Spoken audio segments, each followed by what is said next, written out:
Good day, everyone. It's SDS SuperCoach, providing SuperCoach content for you. So you can check me out on Twitter at Stephen DW Smith and also on Instagram at SDS_SuperCoach_YT. Liking and subscribing would be grouse. I'm here to present my round 9 review. Now, just a quick heads up, I do have the flu. So if I don't sound too great, I do apologise. And as I promised in my last video, I did say that I would get on the piss. So here's cheers to that. So yeah, I've had a few, but probably not going to help with my flu, but here's what it is. So we've got 2,192. So that's top 17%. So, and sorry if I sniffle on this video, but yeah, can't do much about it. So we've dropped down 648 spots in the season rank. 20 trades left, team values looking healthy. Season rank now of 13,698. 6 out of 10 league wins will take that. So we're now in the top. So we're in the top 8% in total score. So still a bit of a mountain to climb, but hopefully, because the common theme has been I have a good week and then a poor or average week. So I want to solidify a good week. So, you know, good week after good week after good week. So, okay, let's have a look at the team. Winner, chicken dinner. That's sick. All right, sorry. Should I make my... Yeah, I'll make my camera a little bit smaller. Okay, so undo changes. Why should I undo changes? Yeah, I was about to say. You're mad. Yeah, so... While my trades last week, let me try to remember. So I brought in Sicily. Thank God for that. I brought in Jack Carroll and Maurice Rioli. Yeah, so I probably missed out on Cooper Hamilton, which I believe he scored a 59 and he was 20k cheaper, and he seems to be the best one of them all. So one that got past me, but is what it is. So Sicily 141, he was fantastic. Yeah, nearly the best defender in the comp. Him or Stewart. I'll probably still say Stewart still is, but Sicily's doing very well for himself. Jaden Short got an 88.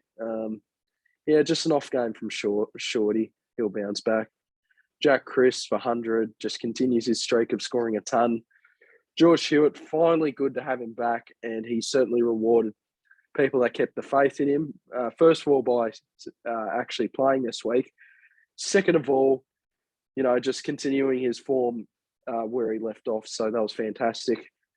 Lockie Whitfield, yeah, I don't want to talk about him. All I'll say is he gets a new coach next week. So we'll see what type of role and stuff like that he does. Nick Dacos is 69. Just a disappointing... Oh, not disappointing. This is about his floor, and he seems to be hitting that a lot more. I just wonder whether the rest is near. Sam DeConning a 69. He's certainly made a lot more money than I would have thought. So it's good to see him pump out some good scores. And Paddy McCartan a 75. So see, these two blokes have got a lot more money to be made. Oh, sorry, I forgot to tell you who I traded out. I believe it was Gibkiss. Actually, let's have a look at history. Does it say trade history? Who did I trade out? Gibkiss, O'Driscoll, and Hinge. So those were the players I traded out. So yeah, these two will just continue to make money. It's hard to see me dropping off them until their buy is here.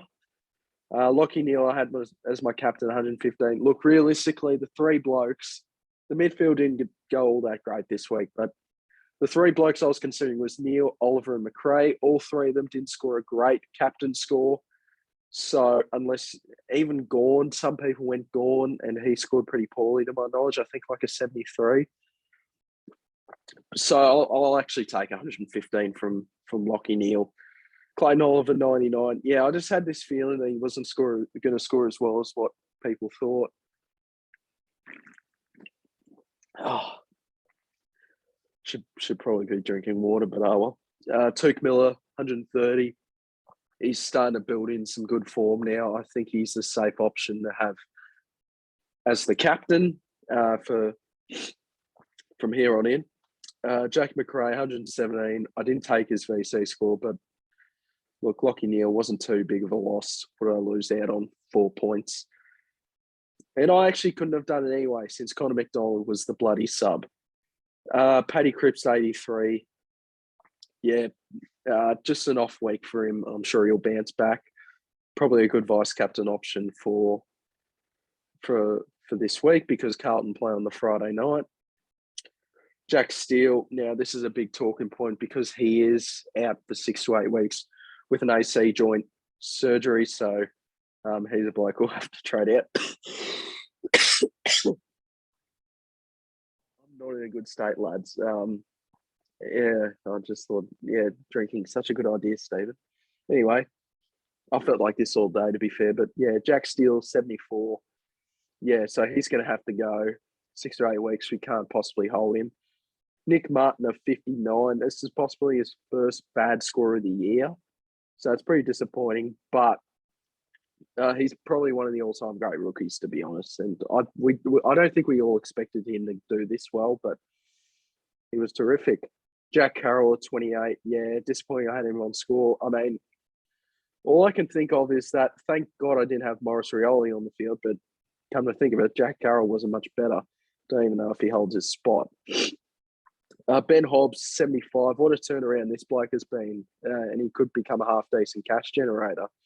I'm just like, this pick, if you went early on Ben Hobbs, this pick didn't deserve to work, but it has. I can't believe it. So, look, I'll count my blessings there and move on. Connor McDonald, 30. Yeah, he played 3 quarters of that Hawthorn-Richmond game. I just don't know what Hawthorn are doing. Like, are they going to eventually actually, the past couple of weeks he's been managed, but he hasn't had a proper rest. So it's like, what are you doing? Make up your mind. Robbie McComb, 41. Yeah, he was, he was just there. I don't think he'll get dropped or anything. I think his wing position's good. Good job security for now. The Rucks, I mean, who needs Max Gawn when I've got these 2 blokes? But, I mean, I'm kidding. Like, I'll eventually need Gawn in for Bruce. But Jared Witts, he's just making a lot of noise to be the R2 for the year. I think Darcy's got a high ceiling, but obviously he's more prone to get injured. I don't know where this form of that Witts is. I don't know where this form has come from Jared Witts.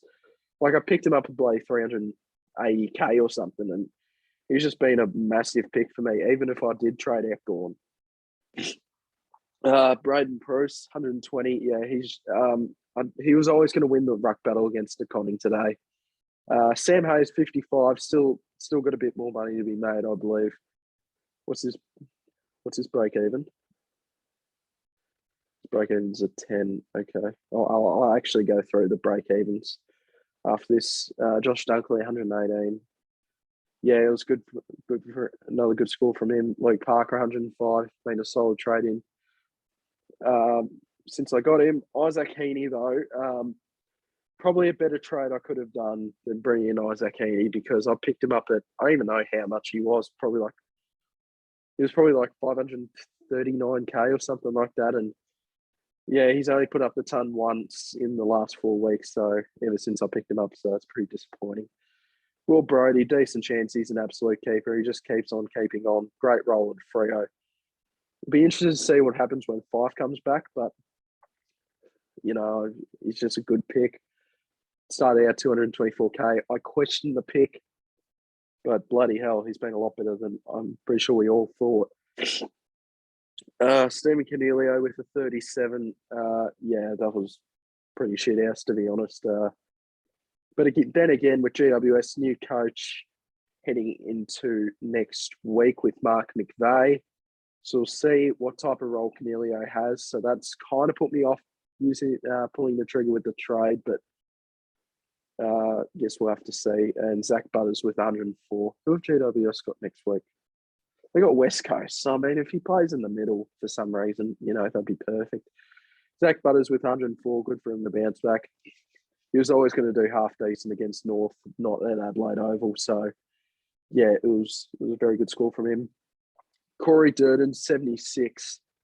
Yeah, he's just reset his cash generation. He's made a lot more money than I would have thought. And very good handy player for Carlton, and Morris Rioli with the 7 look. Not ideal that I've brought in a bloke who's just scored a 7, barely impacted the game.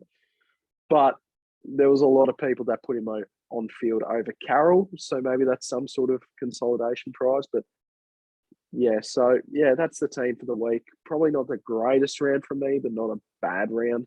I just held my rank basically, so we're looking to bounce back next week. So let's just have a look at the break evens real quick while we're at it.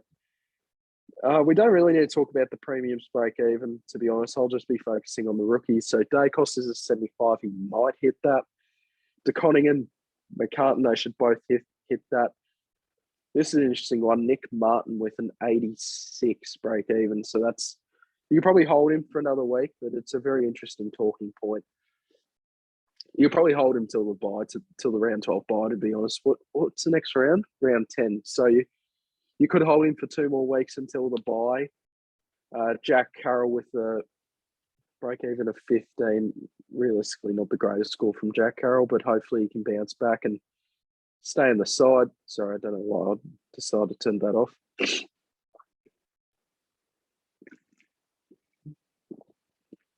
Ben Hobbs with a break even of -41. Yeah, that's a good. That's really good. I don't know how on earth this pick has worked, but oh god, I'm struggling here. Yeah, break even of -41. So yeah, he's still got a lot more money to be made, as we all didn't suspect after that 13 score that he had a few rounds ago.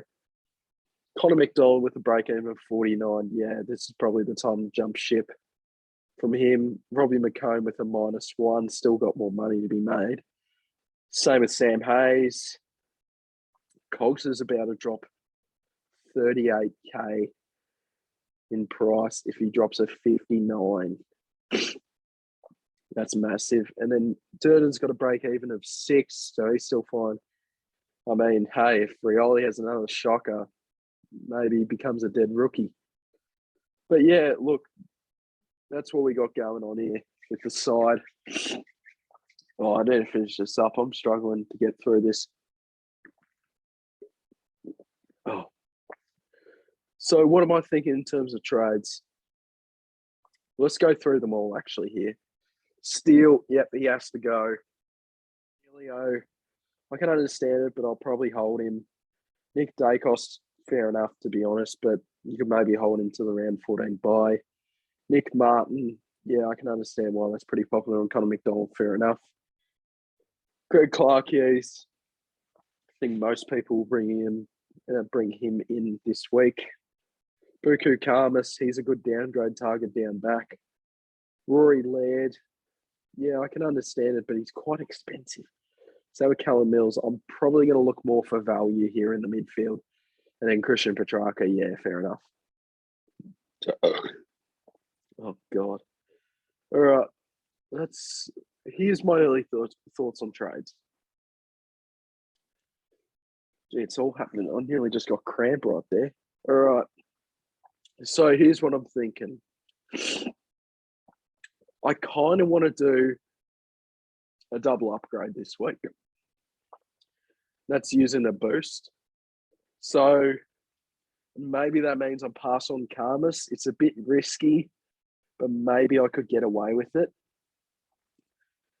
Now, look, I'd prefer to trade Dacos over Martin because I think Martin as a scorer is a lot better of an option, but on the field. But if I trade Dacos, I'd have to bring in a defender, and I'm not really ready to do that. I'm banking on DeConning or McCartan being one of those blokes that will bring me in Tom Stewart, who's the defender target I'm looking for. His break even is something like 175 or something mental like that. So he'll drop a bit in price, and he's certainly my last target down back. We'll see what Whitfield and Canelio and all that do with the new coach in Mark McVeigh. So, but I kind of, because what I want to do is probably bring in 3 midfielders this week. I'm going to use my second to last boost to do that. So Jack Steele is going to get traded. Here's what I'm thinking early days, and this is a really aggressive move. I think most people will be going like, you know what, let's just replace Steele and Laird, or Steele for Laird, or Steele for another premium. My thing is, though, maybe this is a way in my head where I can actually take a jump with everyone upgrading their side, because realistically, the goal for SuperCoach is to upgrade your side as quickly as possible. And this is a very aggressive move that I'm planning on doing. And this, so Connor McDonald Buku Kamas wouldn't be in my plans. Maybe someone like that Bulldogs, Luke Cleary, who played his first game. He got a 61. So if he can stay in the side, then that could be maybe an option for next week. But yeah, so Jack Steele, Connor McDonald, and Nick Martin would come out of the side. Bit of an aggressive move because,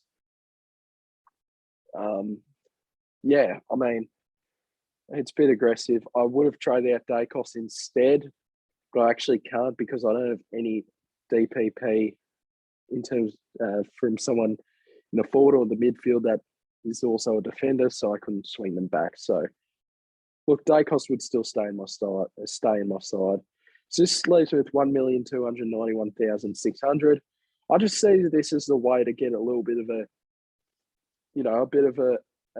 upgrading advantage compared to everyone else this week. So it's a bit of an aggressive move.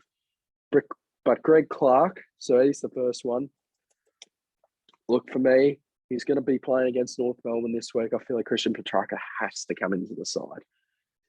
So I'm happy to have Petrarca back in.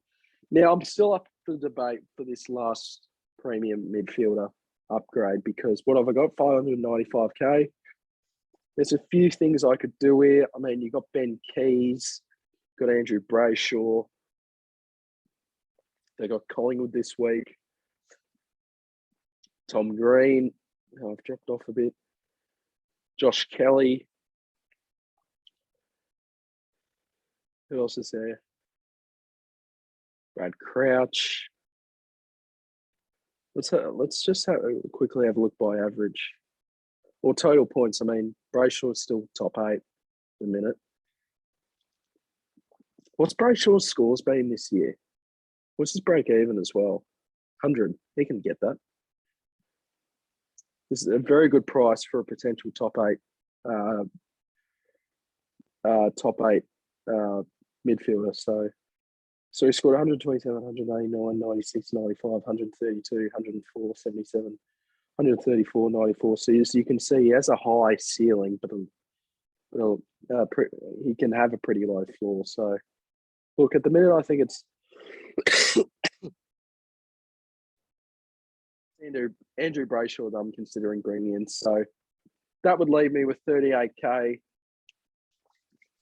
So that would leave me with 17 trades, 2 upgrades and 1 downgrade for those moves. Now I did trade out Steele, which is obviously a premium, but I still came in to add another midfielder on top of that. So this would be the midfield setup. You've got Neil, Oliver, Miller, McRae, Cripps, Petrarca, Brayshaw, Clark, which I think is a pretty damn good midfield setup, to be honest.